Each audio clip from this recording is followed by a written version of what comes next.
గౌరవ రాము వీళ్ళిద్దరు అనుకుంటున్నాను. మామూలుగా అయితే నా పరంగా అయితే రీతుని అలా కొంచెం తీసేస్తే బెటర్ అని నేను అనుకుంటున్నాను. ఎందుకంటే వీళ్ళు బాండింగ్స్ గొడవలు తప్ప ఇంకేం ఉండట్లేదు కాబట్టి కొంచెం అది తీస్తే బాగుంటుంది.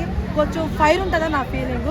అలాగే ఏమన్నా సప్పగా వెళ్తుంది, మళ్ళీ బిగ్ బాస్ సప్పగానే తీసుకెళ్దామని చెప్పి మళ్ళీ రామురాతని గౌరవం చేస్తే మాత్రం వేస్ట్ అండి, ఏముండదు. కొంచెం ఆలోచించండి. జనాలు మన చేతుల్లోనే ఉంటుందన్నారు కాబట్టి గేమ్ చేంజ్ చేసే ఇది మీ చేతిలో ఉన్నప్పుడు మీరు చేంజ్ చేయొచ్చు.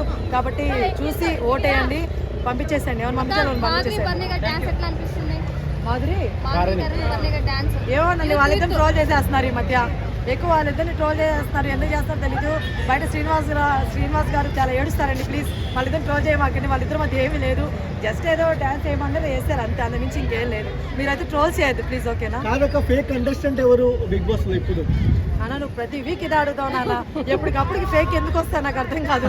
ఎవరైనా కొత్త వచ్చి ఫేక్ ఉన్నారని అడిగితే చెప్పిన ఒక పద్ధతి, స్టార్టింగ్ నుంచి ఉన్నాను మళ్ళీ ఫేక్ ఎవరు అంటే ఏం చెప్తాం? ఎవరు ఫేక్ కాదు అలా ఎవరు పడితే చెప్పమండి తమ్నేల్ కోసం. ఎందుకంటే రివ్యూస్ అనే బెస్ట్ ఇవ్వాలి, నిజం ఉండాలి కాబట్టి అలా ఫేక్ మీకు తమ్నేల్ కోసం పెట్టాం కాబట్టి మీరు తమ్నేల్ ఫేక్ పెట్టేసుకోండి. ఓకే, బర్నీ గారు లోనికి వచ్చారు కదా, మాధురి గారు వీళ్ళిద్దరికి ఒక పేరు లోపల ఉంటే చాలా బెస్ట్ అంటున్నారు, మీకు అలా అనిపిస్తుందా? నాకేం అనిపించట్లేదు. నా బయట శ్రీనివాస్ గారితో పెట్టుకోవడమే నాకు నచ్చలేదు. ఇంక లోపలికి వచ్చి మళ్ళీ బర్రీ గారితో పెట్టుకుంటే నచ్చుద్దా ఏంటి? నాకు ఎలా నచ్చుతుంది? చాలా ఏం నచ్చదండి. ఒకవేళ పెట్టుకుంటే ఎవరో చూసే వాళ్ళకి చాలా ఇంట్రెస్టింగ్ ఉంటుంది, బాగుంటుంది అంటే చూడండి, హ్యాపీగా ఎంజాయ్ చేయండి, మీరే బాడీ క్రియేట్ చేసేయండి. మన ట్రోలర్స్ ఉన్నారు, వాళ్ళు అనుకుంటే ఏమైనా సాధించగలుగుతారు. సో అట్లాగా వాళ్ళు అనుకుంటే ఏదైనా సాధిస్తారు కాబట్టి వాళ్ళిద్దరు మంచి డ్యాన్స్లు, వాళ్ళిద్దరు మంచి పోస్టులు పెడితే వాళ్ళు ట్రోల్ అయిపోతారు. మంచిగా బయట శ్రీనివాస్ గారికి కాలుతుంది, మాధురి గారి బయటకు వస్తే అప్పుడు చెప్తారు. సో అట్లా అనమాట. ఈ వారం నేను రామురావుతుడి గారన్నా, మళ్ళా సంజనా గారన్నా, మళ్ళా లేకపోతేనేమో నిఖిల్ గారు, గౌరవ్ గారు ఉన్నారు కదా, వీళ్ళు నలుగురితో ఎవరన్నా ఒకళ్ళు అవుతున్నాయా? నేను వచ్చి చెబుతాను, ఖచ్చితంగా చెబుతున్నాను. ఈ నలుగురిలో ఎవరన్నా ఒకళ్ళు అవుతారు.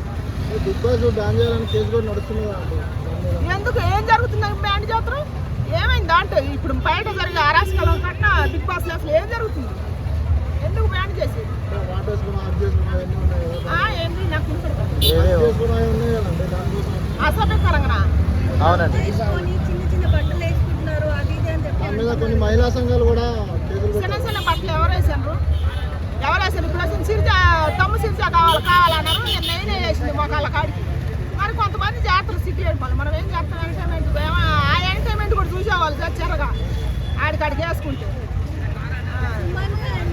పవన్ కళ్యాణ్ ఓడిపోయారు అంటున్నారు కదా, మీకు ఎవరు? సుమన్ ఓడిపోవాలా? ఆర్మీ కళ్యాణం ఓడిపోయింది, ఎందుకంటే ఆయన కరెక్ట్ నిర్ణయం తీసుకోలేదు కాబట్టి. సుమన్ కరెక్ట్గానే చెప్పిండు, సుమన్ గారు చెప్పిన పాయింట్ కరెక్ట్గా ఉంది. కానీ ఈయన ఇలా ఎంత చెప్పినా వినపోతేనే వీళ్ళిద్దరిని తీసి పక్కన పెట్టి దివ్యల మాధురి గారిని తీసుకొచ్చి చెప్పమన్నారు అంతే. సుమన్ గారు చెప్పింది కరెక్టే పాయింట్.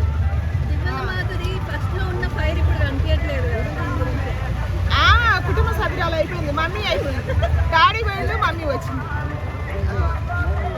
ఇంకా మాట్లాడలేదు. ఎందుకంటే ఆ మమ్మీ అయిందిగా, డాడీ వస్తే సిటీ కూడా వండి పెట్టమని చెప్పింది.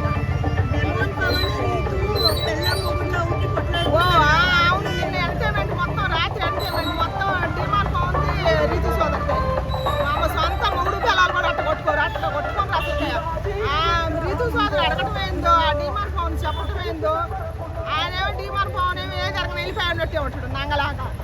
ఏమేమి గొంతేసుకొని అరిసి ఇది సాగటమే కానీ ఆయన ఏం రియాక్ట్ కాడు అంటే నాకు ఫీలింగ్స్ రావట్లేదు అంటాడు కాసేపు. కాసేపేమో నాకే సౌండ్, నిన్ను కాదు అన్నది, నన్ను కాదు కానీ కాసేపు అంట. ఒకసారి ఏమో మళ్ళీ రెండోసారి చేసిండు, ఒక తప్పు చేసిండు, అమ్మాయిని ఆడపిల్లని కూడా చూడకుండా 2 సార్లు గుంజి బెడ్ మీద వేసిండు. అది ఒకటే డిమాండ్ వల్ల తప్పు జరిగింది. దయచేసి ఆ తప్పు రిపీట్ కాకుండా ఉండాలని కోరుతున్నాను. ఏమైనా అనిపిస్తుంది డిమాండ్ ఫోన్ గేమ్ మాత్రం చిరత పుల్లి